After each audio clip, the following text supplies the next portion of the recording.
7월 7일 금요일 새벽 예배를 시작하겠습니다. 사도신경을 고백합니다. 전능하사 천지를 만드신 하나님 아버지를 내가 믿사오며 그 외아들 우리 주 예수 그리스도를 믿사오니 이는 성령으로 잉태하사 동정녀 마리에게 나시고 본디오 빌라도에게 고난을 받으사 십자가에 못 박혀 죽으시고 장사한 지 사흘 만에 죽은 자 가운데서 다시 살아나시며 하늘에 오르사 전능하신 하나님 우편에 앉아 계시다가 저리로서 산 자와 죽은 자를 심판하러 오시리라. 성령을 믿사오며 거룩한 공예와 성도가 서로 교통하는 것과 죄를 사하여 주시는 것과 몸이 다시 사는 것과 영원히 사는 것을 믿사옵나이다. 아멘. 성경 말씀 사무엘하 9장 9절부터 13절입니다. 9장 9절부터 13절 제가 읽겠습니다. 왕이 사울의 시종 시바를 불러 그에게 이르되 사울과 그의 온 집에 속한 것은 내가 다 내 주인의 아들에게 주었노니 너와 내 아들들과 내 종들은 그를 위하여 땅을 갈고 거두어 내 주인의 아들에게 양식을 대주어 먹게 하라. 그러나 내 주인의 아들 무비보셋은 항상 내 상에서 떡을 먹으리라 하니라. 시바는 아들이 15명이요 종이 20명이라. 시바가 왕께 아뢰되 내 주 왕께서 모든 일을 종에게 명령하신 대로 종이 준행하겠나이다 하니라. 무비보셋은 왕자 중 하나처럼 왕의 상에서 먹으니라. 무비보셋에게 어린아들 하나가 있으니 이름은 미가더라. 시바의 집에 사는 자마다 무비보셋의 종이 되니라. 무비보셋이 항상 왕의 상에서 먹음으로 예루살렘에 사니라. 그는 두 발을 다 절더라. 아멘. 은혜를 입은 자의 삶, 은혜를 입은 자의 삶, 이런 제목으로 오늘 이 아침에 말씀을 전합니다. 자, 요나단의 아들 무비보셋. 자, 이름들이 좀 헷갈릴 수 있어요. 다윗 정도는 우리가 너무 잘 아는데 요나단까지는 그래도 우리가 아는데 요나단이 누구의 아들이고 또 요나단의 아들 무비보셋이 있는데 이런 이름들은 조금 시간이 지나면 또 잊혀져 가고 또 혼동이 올 수도 있어요. 자, 그런 것은 다 잊어버려도 괜찮습니다. 중요한 것은 그 안에 담겨진 말씀의 의미를 잘 깨달으면 되겠습니다. 자, 요나단의 아들, 다윗과 요나단은 절친이라 그랬죠? 굉장히 친한 그 사울의 아들, 즉 원수의 아들이지만은 그럼에도 불구하고 다윗과 요나단은 굉장한 돈독한 우정을 유지했었습니다. 자, 그래서 약속대로 이제 다윗이 왕위에 즉위하고 나서 이제 사울의 식솔들을 이제 찾기 시작합니다. 특별히 요나단과의 그 약속. 너와 나는 하나님이 함께 하시고 그리고 너의 후손과 나의 후손은 영원토록 하나님이 함께 하실 것이다. 그래서 다윗이 요나단 중에 혹시 식솔들이 아직 살아있는가를 지금 찾고 있는데 드디어 하나 찾았어요. 그 사람이 누구냐면 바로 무비보셋이에요. 이 무비보셋은 아마 숨죽이고 지금 살아가고 있을 것입니다. 혹시 사울의 후손들이기 때문에 이제 원수의 후손들이지 않습니까?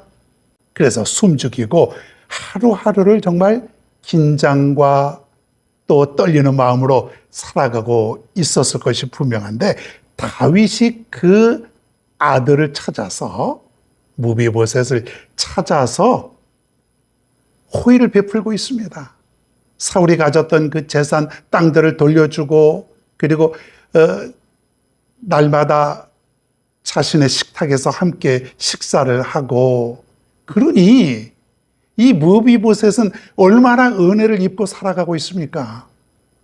11절에 보니까 무비보셋은 왕자 중 하나처럼 왕의 상에서 먹으리라. 여러분 꿈이라도 꿔봤을까요? 지금 무비보셋은 자신이 어떻게 될지 모르는, 오늘 죽을까 내일 죽을까, 나를 만약에 발견하게 되면은 내가 어떻게 될지 모르는 그런 불안감 속에 살아갔었는데, 지금 왕의 식탁에서 다윗과 함께 날마다 음식을 먹게 될 줄 상상이나 해봤겠냐 이거예요. 이것은 분명한 은혜라는 것이죠. 오늘 우리에게도 이런 은혜가 있지 않습니까? 어떤 은혜일까요? 여러분, 우리가 지금 은혜 속에 살고 있다는 것을 실감하고 있습니까? 나는 지금 은혜 속에 살고 있어. 나는 지금 하나님의 은혜, 그것도 과분한 은혜 속에서 내가 지금 살고 있어. 이 마음이 우리에게 지금 있냐 이거예요. 오늘 이 시간 하나님이 나를 자녀 삼아 주셔서 내가 지금 높은 신분으로 살고 있다. 여러분, 이것을 깨닫는다면 은혜죠. 즉 무비보셋이 다윗의 은혜를 입고 언제 죽을지 모르는 그런 신분에서 왕자와 같은, 왕의 가족과 같은 그런 신분으로 지금 확 바뀌어졌어요. 무비보셋이 할 수 있었던 것이 무엇입니까? 없어요. 자신은 그냥 왕이 그렇게 은혜를 베풀었기 때문에 그렇게 살아가는 것이에요. 전적으로 다윗의 은혜죠. 오늘날 우리가 이렇게 살아가는 것도 전적인 하나님의 은혜라고 하는 것이에요. 하나님의 은혜. 하나님의 은혜가 아니고서는 내가 이러한 신분을 얻을 수가 없었지 않습니까? 하나님 편에서 볼 때에는 세상의 국회의원이든 장군이든 높은 지위든 회장이든 뭐 사장이든 뭐가 그렇게 중요할까요? 우리 그냥 조그마한 위치만 있어도, 동네 이장만 되어도 우리 큰 소리 치고 살아가지 않습니까? 근데 사실 하나님 입장에서 볼 때는 별거 아니에요. 아무것도 아니에요. 근데 우리는 그게 너무 중요하게 여기고 살아가지 않습니까? 정말 중요한 거는 오늘도 나는 하나님의 은혜를 느끼고 살아간다. 하나님이 나를 이렇게 살게 해주신다. 여러분, 이런 마음을 가지고 살아가는 사람들은 하루하루가 다른 것이에요.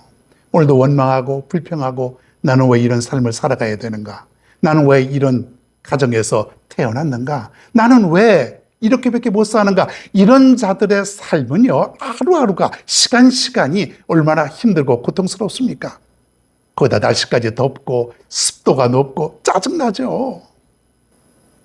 그런데 바꾸어서 생각해 보면 하나님의 은혜를 내가 엄청나게 입고 살아간다고 생각하는 사람들은 하루하루가 틀린 거예요. 무슨 짜증이 납니까? 더운 게 무슨 그렇게 중요하겠습니까? 은혜가 너무 크니까 다른 것들은 보이지 않는 것이에요. 다른 것들은 그렇게 중요하지 않는 것이에요. 내 재산, 건강, 위치, 나의 어떤 삶 속에서의 어떤 성공, 이런 것들은 아주 작은 거예요. 보이지도 않는 거예요. 뭐가 보여요? 하나님의 은혜, 하나님의 축복, 이것만 보이게 되는 것이죠. 왜 그렇습니까? 그 하나님 은혜가 너무 큰 거예요.